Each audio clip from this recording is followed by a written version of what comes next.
Okay, so the past two talks have been leading up to this talk, and this talk and the next talk, and these are going to be some really, really good talks. Okay, so what I'm talking about tonight is how to get into a deep meditative trance state and how to use that state to communicate with your subconscious mind and feed it ideas and also retrieve information from your subconscious.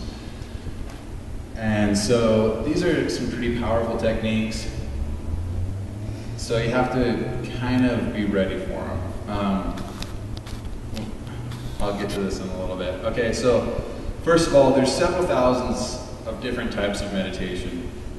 There's yoga and Tai Chi and Qigong, and there's even prayer is considered a form of meditation. So what meditation is basically where you try to quiet your mind and focus on one thing. So I'm going to teach you a basic meditative technique to get into a really calm meditative state where you can enter into a deeper kind of realm where you can actually resolve a lot of conflicts with your subconscious, resolve past issues, and clear out your psyche. So things like addiction don't take such a heavy grasp on you. A lot of times the reason why addiction is so powerful is because, unresolved conflicts are kind of the strength of the grasp of addiction for most people. Okay, so first I want to talk about breathing. Breathing is probably one of the more important parts of meditation because you have to really have your breathing down in order to get into a deep state. There's several different types of breathing. The reason breathing is so important is because most of us only breathe in about 30% of what our lung capacity is. So as you breathe, most people breathe with their chest, so their chest rises and falls, okay? The problem with this is that it's a very tense breathing mechanism, or a very tense method of breathing. So when you breathe through your chest, you're tensing up your neck muscles, you're tensing up your chest muscles, you're restricting the airflow from getting into your bottom lung area, and that's going to really cause, just breathing that way causes tension. So the first thing to really get into a nice, calm, peaceful state with life is to do a belly breathing. And let me demonstrate, because I've got quite a belly to demonstrate with. So you breathe through into your belly like this. Don't move your upper chest at all. Your chest cavity should not expand whatsoever. You should feel it all come down into the lower areas of your lungs. Your lungs are composed of two upper area balloons, and then it kind of cuts in and drops down to a lower area. As you breathe through your belly, you can actually fill up your entire lung capacity. And so what that does is it's a more relaxed way of breathing. You're not tensing your neck muscles or your chest muscles, and you're also getting more oxygen to your body and to your brain. So, okay, what was I going to say? I don't remember. Okay, so breathing, most important part of meditation. The next part of breathing is that you have to you have to be really consistent. In Chinese meditations and Taoist and Buddhist meditations, there's a concept of yin and yang. And the yin breath, there's a difference between the yin breath, the yang breath, and a balanced breath. A balanced breath is when you breathe in and breathe out, and it takes the same amount of time to breathe in as it does to breathe out, okay? A yang breath, let me see if I got this right. A yang breath is where you breathe in quickly and breathe out slowly. And a yin breath is where you breathe in slowly and breathe out quickly, okay? There's differences to these breaths. I just want to kind of put that out there so you understood that there's different ways of breathing, and there's actual timing mechanisms with each type of breath. But the best type of breath to get into a meditative state is the balanced breath, where you just breathe in and breathe out and breathe in and breathe out. As you practice your breathing, a lot of people recommend to increase your lung capacity to lay down on the floor and put like a 25-pound plate weight on your belly and breathe in and breathe out and raise the weight and lower it, and actually increases your lung capacity, which increases your ability to get into a deep meditative state. Also, you want to slow your breaths down. So when you breathe in, you want to do like a count to 5 and breathe out a count to 5. A good place to be with breathing, and this actually takes several months to get to this point, is to breathe in. Your in-breath should take about 15 seconds, and your out-breath should take about 15 seconds. So that's 2 full breaths per minute. And it takes a while to get there. It's not, something that just comes naturally or something that you can have done over the course of a couple of weeks. It's probably going to take a couple months for you to get to the point where you can do 15 seconds in and out, or the full breath take 30 seconds. Okay, so that's breathing. That's the basics of breathing. The next is your posture.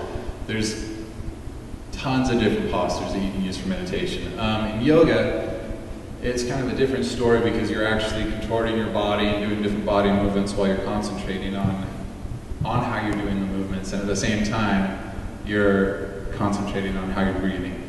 So yoga is kind of, it's good, but it's difficult. And a lot of people actually hurt themselves trying to get into yoga right off the bat without learning proper meditation techniques. So I would recommend maybe something more along the lines of like a Buddhist meditation, which is what I'm going to be describing tonight. Okay, so posture, proper posture is, there's several different ways you can begin a meditation. One is sitting, of course, one is laying down, and one is standing meditation. Now in standing meditation, that's like Tai Chi, okay? So it's where you focus on what your body movements are while you breathe. And so you do it in sync with your breath. So it's like, like kind of stuff. So you really focus on these body movements and how you move your body, and you sync them up with your breaths. And that's a really good way to meditate, but that's more also centered on not really getting deep into the mind. It's centered on, aligning your mind with your body. Okay, laying meditation, lying down meditation is where you get on a mat or whatever, you lay down in kind of a sprawled posture, arms a little bit to the side, legs a little bit out. And lying meditation is probably the most introspective type of meditation you can do. It really helps you get inside your mind. So all that is you're just lying there, really. You don't move. The main point of laying meditation is to not move at all. So you just kind of like put your body into a completely dead kind of a state. You breathe and you begin to clear your mind.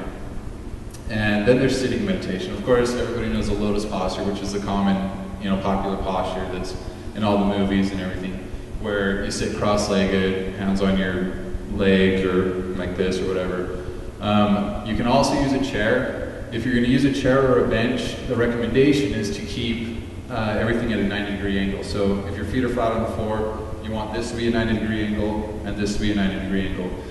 And if you're doing a sitting meditation, there's a point where you want to kind of pretend like somebody's grabbing your head and pulling it up and straightening your spine through your head.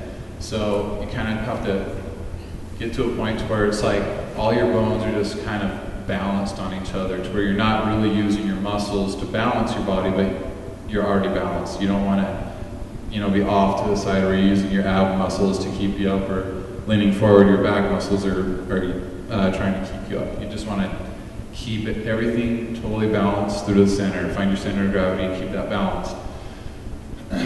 Okay, so my recommendation is to start with either a sitting or a laying meditation. So, okay, we went through the breathing, we went through the posture. Now I'm going to go through actually how to relax. So once you're into a good relaxed mood, I talked about this during the first talk. It's called syncing your chi, or scanning. And the idea behind this is more or less to get your mind in tune with your body, and at the same time, relaxing your entire body. So, syncing your chi or scanning. You start from the top of your head, and as you move down, you completely, it's like you're being scanned by a machine or something. You have this two-dimensional plate that just kind of goes down through your body. And as the plate scans through your body, you try to recognize the areas that it's touching as it's coming down. And what that does is it reinforces a neural connection between your brain and those areas of your body. And as that begins to happen, you begin to get better feedback from those areas of your body as you scan down, and then it becomes easier to relax the areas of your body. So the two most important parts of scanning your body is to, one, is the relaxation. And the second important part is to have that feedback, start creating that feedback to where you can actually feel the scan as it goes down through your body. When you get to an advanced enough level, scanning your body goes rather quickly. It's almost like, like it just drops. And as that happens, you can literally feel the concentration as you're scanning down through your body drop. I would liken it to something maybe along the lines of if your body was a hollow body and you had a small bucket full of rocks that were kind of heated up, maybe a little bit warm, and you poured it into the head and you just felt everything just kind of drop down and then leave through your feet. And just that alone, when you get to that point where you can actually feel that drop happen, that alone is so relaxing and feels so good. It actually releases endorphins, and the endorphins have a positive effect on your synapses. And if you're a past drug addict, the synapses will actually heal much faster. I also mentioned this in the first or second talk, I can't remember, but through meditation, when you release those endorphins, as you scan down your body and as you learn how to release endorphins pretty much on command, those endorphins actually heal your synapses. And what would normally take a normal drug addict's time for synaptic healing between 1.5 years to 2 years, full synaptic healing from the abuse that they had, would actually only take 3 months to 6 months. So getting to that point is really important, especially for addiction recovery.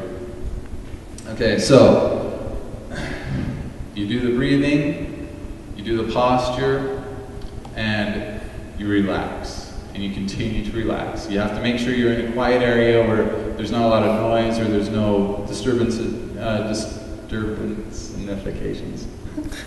don't know. But there's not a lot of disturbance, so you can really relax and concentrate. And for the first few weeks, you're probably going to notice that it's really hard to get into a very relaxed state. You're going to notice neck muscles tensing up, and then you're like, oh crap, it's tense, and you're going to have to relax again. A couple minutes later, they're going to be tense again, you're going to have to relax them again. So it takes a lot of practice and a lot of endurance, but once you get to the state to where you can actually be like in a completely relaxed state, this is where the magic happens, okay? So, first of all, I just want to put this out there. Don't expect any kind of miraculous, crazy, really bizarre experience right off the bat. It takes a while for you to get to the point where you can actually have some of these more vivid and bizarre experiences. A lot of people that are into mystic practices will call them like astral projections or some kind of spiritual information coming in or visions, that kind of stuff. And there definitely is a difference between these kinds of experiences from dreams. I'm going to talk about dreams a lot tonight too, because this is really how you get into your subconscious mind, and how the dreams work is something you're going to have to study on your own to get into your own subconscious mind to relieve a lot of these things you've been holding on to that kind of give the strength to addiction that addiction has. Okay. All right, so as you begin to relax. And as you begin to get into a good meditative state, I also mentioned this before,